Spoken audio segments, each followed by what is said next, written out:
कवचम्। नारद उवाच कवचं श्रोतुमिच्छामि तां च विद्यां दशाक्षरीं नाथ त्वत्तो हि सर्वज्ञ भद्रकाल्याश्च साम्प्रतं।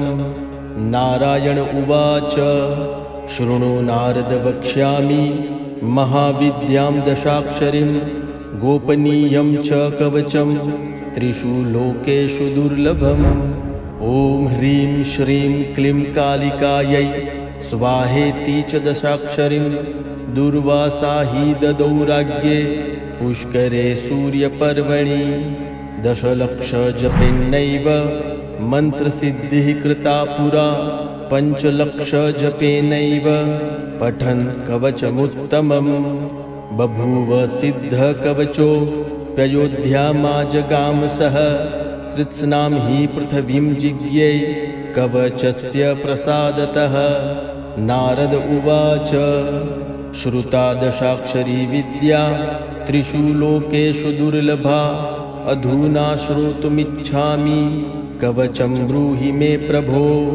नारायण उवाच शृणु वक्ष्यामि विप्रेन्द्र कवचं परमाद्भुतं नारायणेन यद्दत्तं कृपया शूलिने पुरा।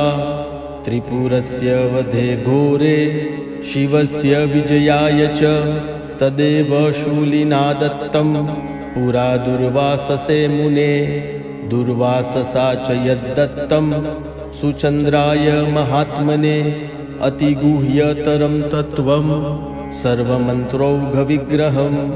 ॐ ह्रीं श्रीं क्लीं कालिकायै स्वाहा मे पातु मस्तकं क्लीं कपालं सदा पातु ह्रीं ह्रीं ह्रीं इति लोचने।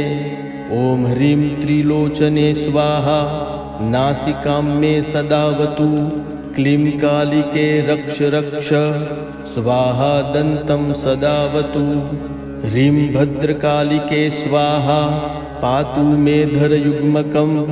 ॐ ह्रीं ह्रीं क्लीं कालिकायै स्वाहा कण्ठं सदावतु। ॐ ह्रीं कालिकायै स्वाहा कर्णयुग्मं सदावतु।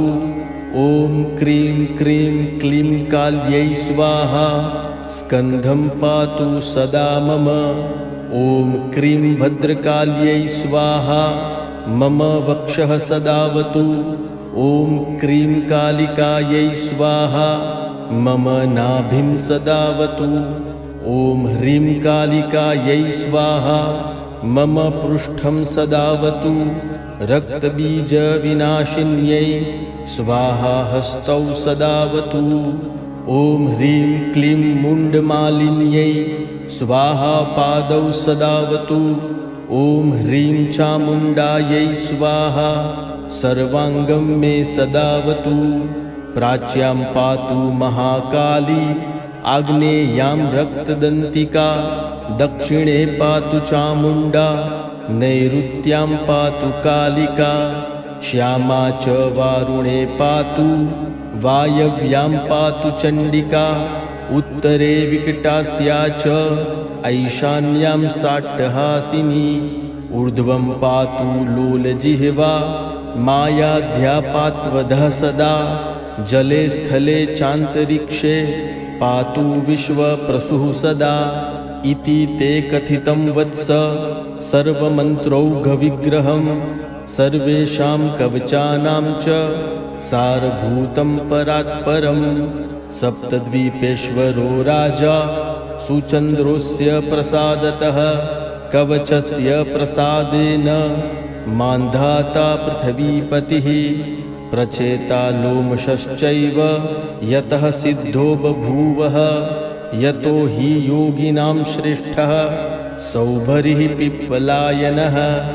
यदि स्यात् सिद्धकवचः सर्वसिद्धीश्वरो भवेत्। महादानानि सर्वाणि तपांसि च व्रतानि च। निश्चितं कवचस्यास्य कलां नार्हन्ति षोडशीम्। इदं कवचमज्ञात्वा भजेत् कालीं जगत्प्रसूं। शतलक्षप्रजप्तोऽपि न मन्त्रः सिद्धिदायकः। इति श्रीब्रह्मवैवर्ते मन्त्रसहितं कालीकवचं सम्पूर्णम्।